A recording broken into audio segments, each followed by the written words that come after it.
जुर्म की दुनिया उस किताब की मानिंद है जिसके हर सफ़े पर कोई न कोई दास्तान दर्ज है। हर कहानी एक नई कहानी है। इन वाक़यात को मंज़र आम पर लाने के लिए हमें कई मुश्किलात का सामना करना पड़ा। बाज़ हादसात पर आंखें नम भी हुईं, मगर फ़र्ज़ अदा करना था सो किया।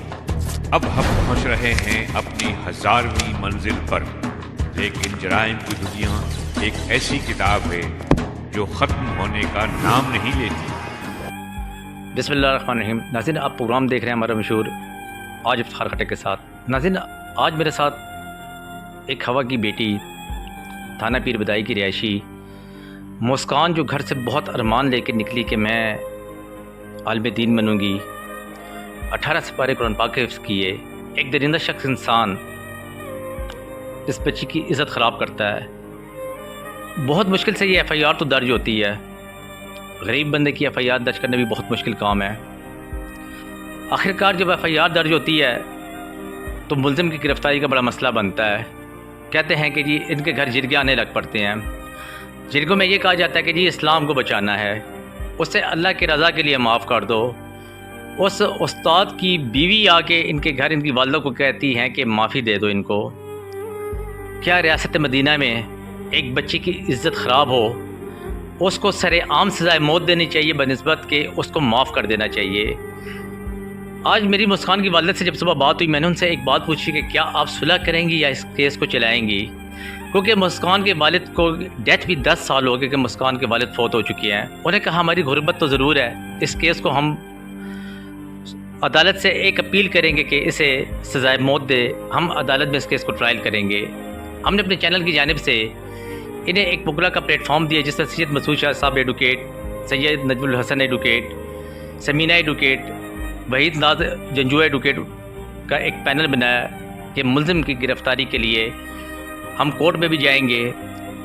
मैं CPO रावलपिंडी से अपील करता हूँ, RPO रावलपिंडी से और IG पंजाब से, कि इस मुलज़िम को जल्द से जल्द गिरफ़्तार किया जाए।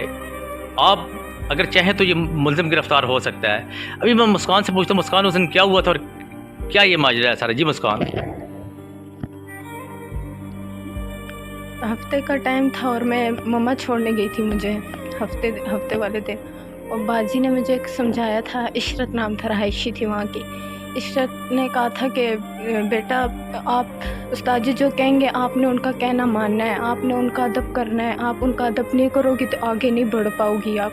उन्होंने फिर मुझे रजिस्टर दिया था। उस्ताद जी का आने का वक्त हो गया था, अब मैं फिर रजिस्टर देने गई थी। उन्होंने मुझे भेजा था इशरत से। फिर मैं गई थी रजिस्टर देने के लिए, तो उस्ताद वहाँ पे बैठे हुए थे। मैंने जैसे रजिस्टर दिया, मैं खड़ी हुई हूँ, जाने लगी। उस 2 दरवाजे थे, एक कमरे का दरवाज़ा था और एक हाल का दरवाज़ा था। कमरे का दरवाज़ा बंद था और उस्ताद जी कहते हैं रुको।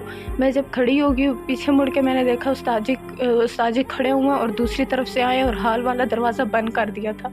दोनों दरवाजे बंद थे उस टाइम। फिर उस्ताद जी मेरे आगे बढ़े, मैं पीछे हो रही थी, फिर उस्ताद जी मेरे आगे आगे बढ़ रहे थे। फिर उस्ताद जी ने मेरा हाथ पकड़ा, मैंने कहा मेरा हाथ छोड़ें। उस्ताद जी ने मैंने कहा हाथ छोड़े, मुंह से बात करें। उस्ताद जी ने आगे से कहा क्यों घबरा रही हो, डर रही हो? मैंने कहा मैं घबरा नहीं रही हूँ, जो बात करनी है आप मुँह से करें, आप मेरा हाथ क्यों पकड़ा हुआ है आपने? फिर उन्होंने कहा कि मुझे आप अच्छी लगती हो, मैं जो कहूँगा आपको वो मानोगी। इन्होंने बहुत गलत बातें की मेरे साथ, और फिर उन्होंने मुझे बहुत ज़्यादा मारा भी। कहा कि आप शोर मचाओगी, किसको बुलाओगी? मैंने कहा मैं शोर मचाऊंगी। मैं जैसे ही शोर मचाने लगी, उन्होंने मेरा मुंह पे हाथ रखा, मेरे मुंह नोचा उन्होंने, और मुझे थप्पड़ भी मारे और मेरा सर भी ज़मीन के साथ मारा। बहुत ज़ख्म मेरे चेहरे पे आ गए थे। अच्छा मुस्कान, मुझे आप ये बताएं कि जब आपके साथ ज़्यादती उस बंदे ने की, वहाँ आपको कितने दिन कैद रखा है? 2 दिन कैद रखा और तीसरे दिन जगह रखा था आपको? अकेले कमरे में। तो आपको वहाँ पे देखभाल करने कौन आता था? आपने किसी खातून का जिक्र किया था, वो कौन थी? वो इशरत थी वहाँ की रहायशी, वो ही आती थी। वो वहाँ पे क्या करती थी? वो वहाँ कहवा देने आती थी, खाना भी नहीं दिया था उन्होंने मुझे 2 दिन। फिर जब आप मदरसे से कैसे आई अपनी वालिदा के पास? फिर एक बाजी थी गैर रहायशी थी, आना जाना करती थी वो भी। انہوں نے میری یہ حالت دیکھی تھی تیسرے دن، پیر والے دن میری حالت دیکھی ہے، صبح مجھے پکڑ کے میرے بازو سے آپی جان کے پاس لے کے گئی ہے۔ آپی جان کو اس بارے میں کچھ بھی نہیں پتہ تھا، آپی جان نے سیدھا استاد جی کو کال کی تھی، استاد جی نے پھر میرے گھر کال کی تھی۔ پھر آپ کی والدہ لینے آئی ہیں آپ کو؟ جی پھر آپ نے اپنی والدہ کو ساری بات بتائی؟ جی۔ آپ تھانے کتنے دن بعد گئی ہیں؟ 2 دن بعد چلے گئے تھے، پیر والے دن ہم لوگ گئے تھے۔ آپ کا میڈیکل ہوا؟ جی۔ کیا منصف کیوں گرفتار نہیں؟ کیا وہ اثر رسوخ والے ہیں؟ کیا لگتا ہے آپ کیوں نہیں پولیس نے گرفتار کیا؟ استاد سے ابھی تک نہیں کیا کچھ بھی، وہ باہر گھوم رہے ہیں سر۔ آپ ہمارے پلیٹ فارم سے کچھ کہنا چاہتی ہوں، کس سے اپیل کرنا چاہتے ہو؟ ہمارا پلیٹ فارم آپ کے لیے حاضر ہے۔ میں یہی کہوں گی کہ اور بچیاں بچ جائے، اسی لیے میں ادھر تک پہنچی ہوں۔ میری ماں نے مجھے اسی لیے کہا ہے کہ آپ صرف ادھر تک جاؤ اور بولو تاکہ اور بچیاں بچ جائیں، اور میرے ساتھ تو جو ہونا تو ہو گیا، مگر میں جو اور بچی ہے جامعہ کی وہ صرف بچ جائے، اس سے سریعان پھانسی دینی چاہیے اور کچھ بھی نہیں۔ ناظرین، اس بچے سے زیادہ بات کرنے کی میری بھی ہمت نہیں کہ ہمارے گھر میں خود بیٹیاں موجود ہیں۔ کہتے ہیں کہ زلزلے کیوں آتے ہیں، زمین کیوں کانپتی ہے۔ آج اس سرزمین پہ جو بھی ہو رہا ہے اس کی ذمہ داری کس پہ ہے؟ میں چیف جسٹس پاکستان سے اپیل کرتا ہوں کہ جناب عالی آپ اس بچی کے کیس کا سو موٹے لیں۔ یہ حافظ القرآن ہے۔ میں وزیر اعظم پاکستان سے اپیل کرتا ہوں، میں وزیر اعلیٰ پنجاب سے اپیل کرتا ہوں، میں وزیر قانون سے اپیل کرتا ہوں، میں اپنے پلیٹ فارم سے آئی جی پنجاب سے اپیل کرتا ہوں، آر پی او راولپنڈی سے اپیل کرتا ہوں کہ آپ سے ملاقات تو بہت مشکل سے ہوتی ہے۔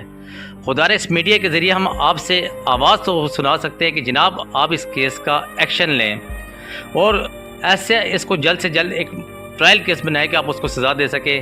ملیں گے اگلے پروگرام کے ساتھ۔ فی امان اللہ۔